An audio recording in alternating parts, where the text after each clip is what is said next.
एक कदम ईश्वर की ओर। मुमुक्षु व्यवहार प्रकरण 8वां सर्ग। पूर्व सर्ग में प्रचुर उदाहरणों द्वारा वर्णित दैव मिथ्यत्व का उपजीव्य विरोध आदि युक्तियों से भी समर्थन।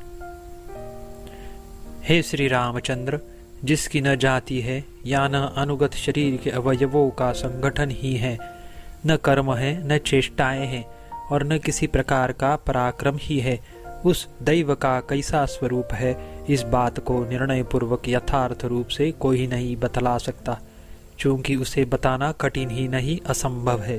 इसलिए मिथ्या ज्ञान के समान उसकी केवल लोक प्रसिद्धि मात्र है।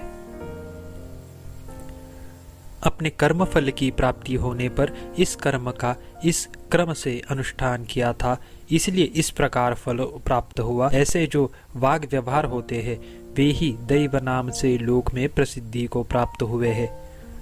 उन वाग व्यवहारों में मंद बुद्धि पुरुष यह दैव है इस प्रकार का भ्रांति से निश्चय करते हैं, जैसे कि भ्रांति से रस्सी में यह सर्प है ऐसा निश्चय गृहीत होता है। जैसे अतीत काल के दुष्कर्म वर्तमान काल के शुभ कर्मों से शोभा को प्राप्त होते हैं, वैसे ही पूर्व जन्म के दुष्कर्म इस जन्म के शुभ कर्मों से शुभ फल प्रद हो जाते हैं। इसलिए पुरुष को प्रयत्न पूर्वक उद्योगी होना चाहिए।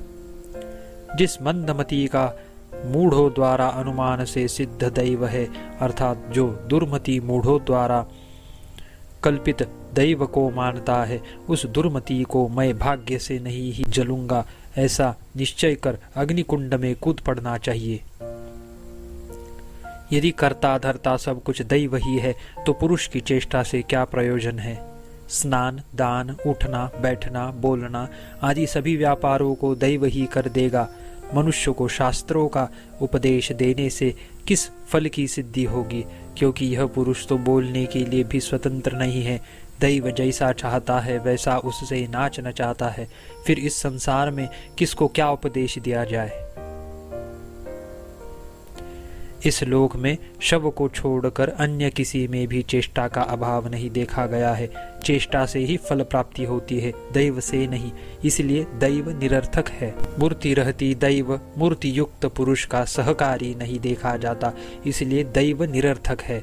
जैसे लिखना काटना आदि कार्यों में लेखनी छुरा आदि और अंग परस्पर संबद्ध होते हैं। संबद्ध हुए दोनों में से एक में ही क्रियाकारिता देखी जाती है, दूसरे में नहीं। वैसे ही हस्त आदि के रहने पर उनसे ही ग्रहण आदि क्रिया होगी। दैव उनसे अन्यथा सिद्ध होने के कारण कर्ण नहीं हो सकता, और वात रोग आदि द्वारा हाथ आदि अंगों के नष्ट हो जाने पर दैव से कहीं पर कुछ नहीं किया जाता। अतएव हाथ पैर मन बुद्धि आदि के सदृश क्रिया के कारणत्व रूप से भी दैव की कल्पना की आशा नहीं करनी चाहिए। बच्चे से लेकर विद्वानों तक को मन और बुद्धि के सदृश भी इस दैव का अनुभव नहीं होता। इसलिए भी दैव सदा असत ही है, क्योंकि उसके अस्तित्व का किसी को भी अनुभव नहीं होता। दैव की सिद्धि में कर्ता आदि कारक बुद्धि ही प्रमाण है, अथवा उससे पृथक बुद्धि। प्रथम पक्ष में कर्ता आदि ही दैव शब्द से कहे जाए तो दैव केवल कर्ता आदि का दूसरा नाम ही ठहरा। द्वितीय पक्ष में क्रिया में उपयोग रहित किसी दूसरे की दैव इस नाम से व्यर्थ ही कल्पना करनी होगी। यदि कहिए कि सभी पांडित्य आदि रूप समान फल की अभिलाषा से पढ़ते हैं, उनमें से कुछ ही को अध्ययन फल पांडित्य आदि प्राप्त होते हैं, सबको नहीं। इस विषमता में किसी न किसी निमित्त की अवश्य कल्पना करनी चाहिए। कार्य की जो विषमता देखी जाती है वह दैव की कल्पना में प्रमाण है। यह कथन भी ठीक नहीं है, क्योंकि कार्य वैषम्य को दैव की कल्पना में प्रमाण मानो तो कार्य वैषम्य से पूर्व जन्म के पौरुष की ही कल्पना क्यों नहीं करते। अप्रसिद्ध दैव की कल्पना की क्या आवश्यकता है। जैसे मूर्ति युक्त हम लोगों का अमूर्त आकाश से संयोग नहीं हो सकता, वैसे ही अमूर्त दैव का अन्य कारण के साथ संबंध नहीं हो सकता। अतः मूर्त का ही परस्पर संयोग दिखाई देता है। अतः दैव कोई पदार्थ नहीं है। यदि प्राणियों को व्यापार में लगाने वाला दैव नामक कोई होता तो तीनों लोगों में सब प्राणी दैव ही सब कुछ करेगा ऐसा निश्चय कर सो जाते। दैव से प्रेरित हुआ मैं दैव के संकल्प से ही सिद्ध ऐसा कार्य करता हूँ। यह वचन आश्वासन मात्र है, परमार्थतः दैव कोई पदार्थ नहीं है। मूर्ख लोगों ने अपने मन से दैव की कल्पना कर रखी है। जो लोग दैव पर निर्भर रहे उनका सर्वनाश ही हुआ है। बुद्धिमान पुरुष तो पौरुष का अवलंबन कर उत्तम पद को प्राप्त हुए हैं। भला कहिए तो सही, जो लोग शूरवीर है, जो पराक्रमशाली है, जो बुद्धिमान है और जो विद्वान है, क्या वे इस लोक में दैव की प्रतीक्षा करते हैं? ज्योतिषियों द्वारा जिसकी बहुत बड़ी आयु का निर्णय किया जाता है, यदि वह सिर कटने पर भी जीवित रहे तो दैव उत्तम कारण हो। हे रामचंद्र जी, ज्योतिषियों ने जिसके विषय में यह बड़ा भारी विद्वान होगा ऐसा निर्णय किया है, वह यदि बिना पढ़ाए ही विद्वान हो जाए तब दैव को उत्तम कारण कहना चाहिए। हे राम, देखो, इन महामुनि श्री विश्वामित्र जी ने दैव को दूर फेंक कर पौरुष के अवलंबन से ही ब्राह्मणत्व प्राप्त किया, अन्य उपाय से नहीं।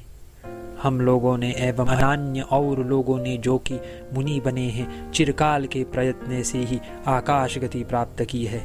हिरण्यकशिपु आदि दैत्यराजों ने अपने पुरुष प्रयत्न के अवलंबन से ही देवताओं को तहस नहस कर तीनों भवनों में साम्राज्य किया था, और इंद्र आदि देवराजों ने पौरुष के अवलंबन से ही शत्रु सेना को काटकर और जर्जरित कर इस विशाल जगत को दानवों से छीना था।